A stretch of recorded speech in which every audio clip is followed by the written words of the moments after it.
51 años después de la tragedia aérea ocurrida en los Andes, cuando el vuelo 571 de la Fuerza Aérea Uruguaya chocó contra el pico de una montaña mientras sobrevolaba la cordillera en dirección a Santiago de Chile, el director español Juan Antonio Bayona lleva de nuevo esta increíble historia de supervivencia a la gran pantalla con su última superproducción La Sociedad de la Nieve, una adaptación del libro del escritor y periodista uruguayo Pablo Bierzi que llegó a Netflix este 4 de enero.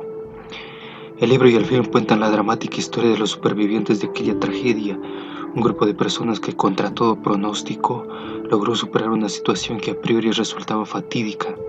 Tuvieron que hacer frente a la falta de comida, soportar temperaturas extremas y en última instancia escuchar con horror cómo las autoridades los daban por muertos, pero aún así lograron lo que parecía imposible: sobrevivir.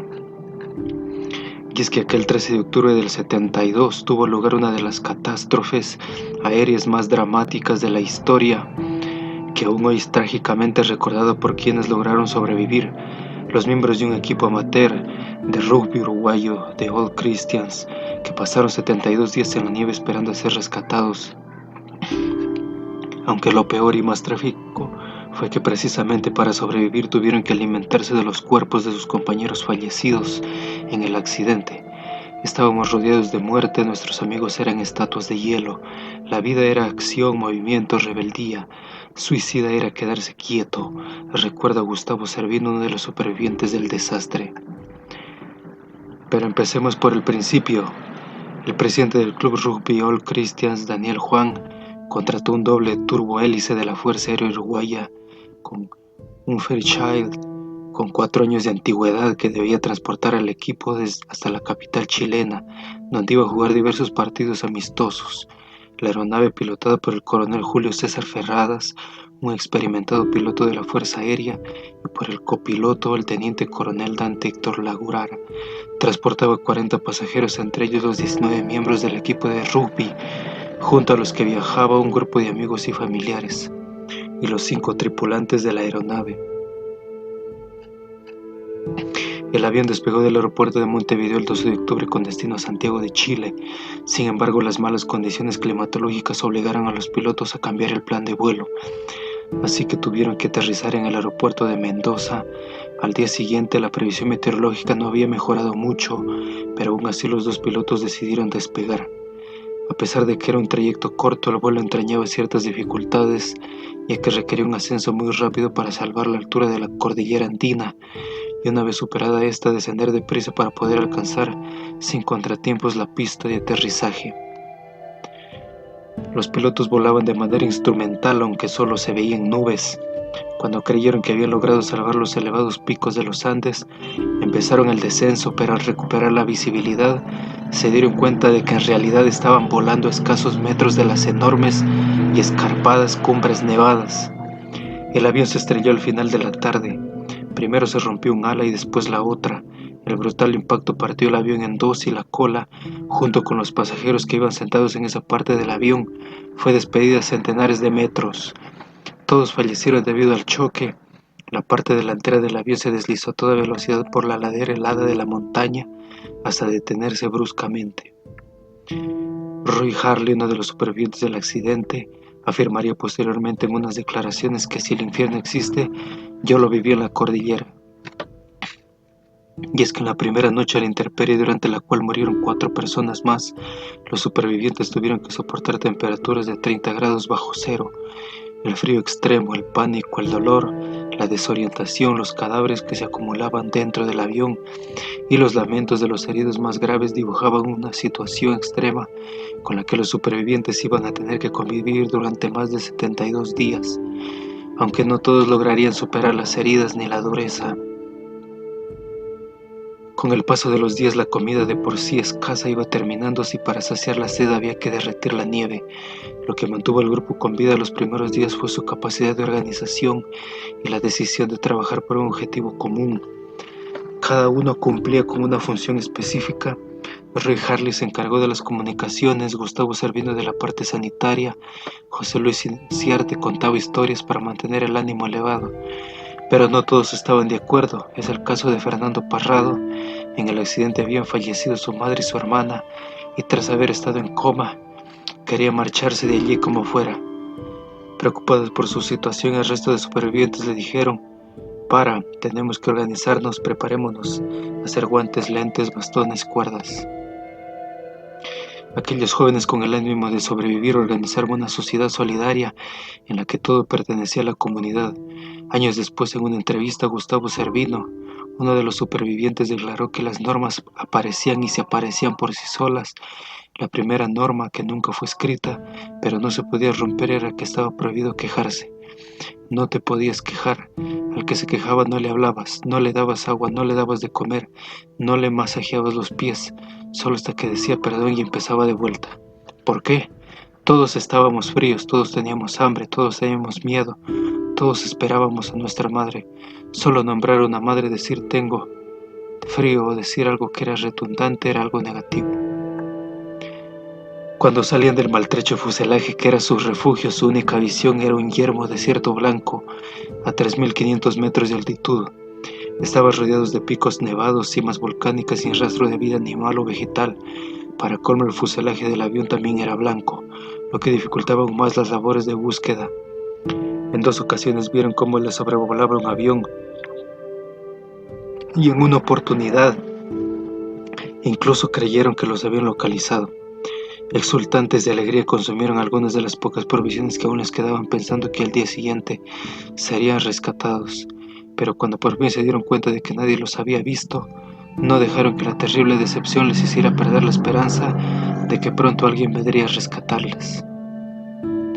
Los días iban pasando, las labores de búsqueda del aparato no se habían paralizado, pero en la montaña la comida empezaba a escasear y los supervivientes cada vez estaban más débiles. Los intentos por encontrar algo de alimento los llevaron incluso a comerse la pasta dentrífica y elaborar un té de tabaco con los cigarrillos.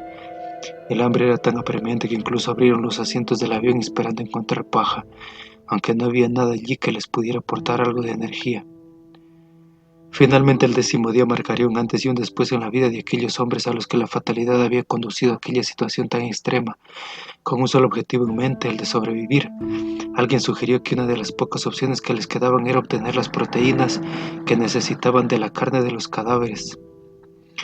Todos eran católicos y aquella decisión les obligaba a enfrentarse a un dilema espiritual muy profundo. En una entrevista, Roy Harley recuerda amargamente que tuvimos que tomar esa decisión y la tomamos. Fue aceptada muy rápidamente por todo el grupo. Hicimos un pacto.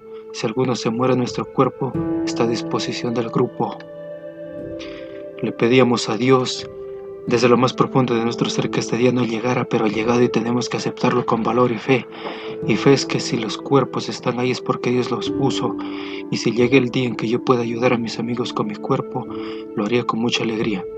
Ese fragmento de la carta que escribió Gustavo Nikolic a su madre y a su novia antes de morir, y que Gustavo Cervino les hizo llegar tras el rescate, muestra el pacto de vida y amor al que llegaron aquellos jóvenes, a los que no importó ofrecer sus cuerpos sin vidas a sus compañeros para ayudarlos.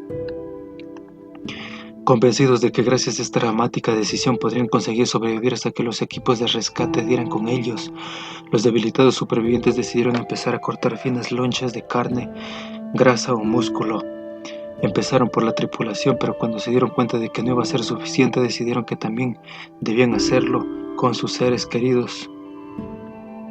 Por muy desagradable que aquello fuera, se convencieron de que era la única manera de poder salir con vida de esta terrible situación y acabaron por comerse las vísceras.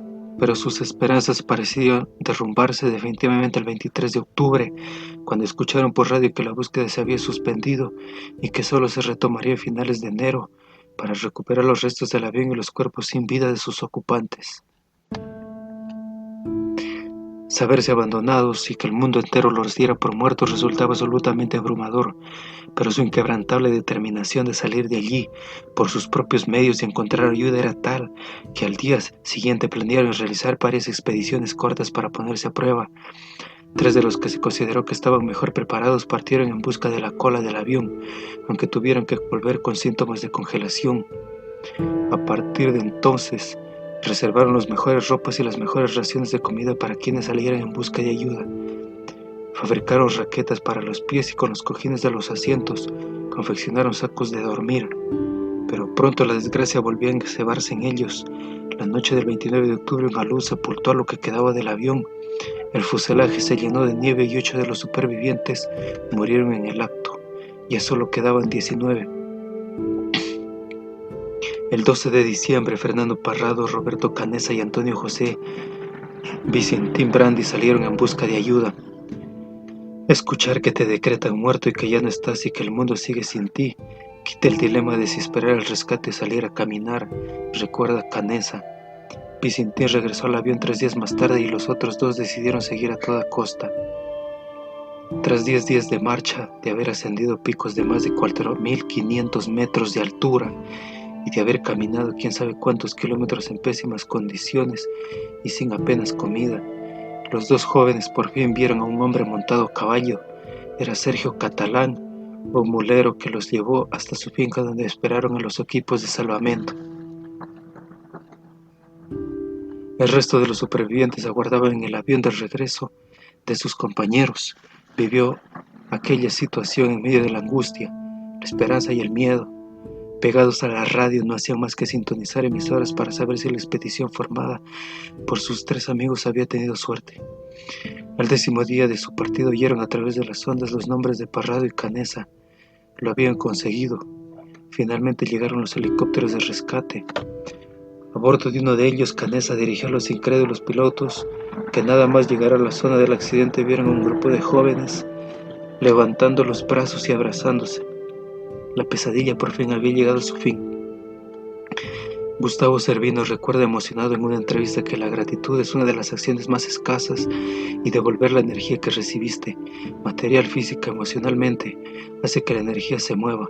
A mí la cordillera me aceleró el aprendizaje interior de darme cuenta de la capacidad ilimitada que tiene el hombre y que todo es posible cuando aceptamos que solo no podemos y con humildad pedimos ayuda. Así que soy una persona feliz que agradece todos los días por estar vivo. La vida es ahora.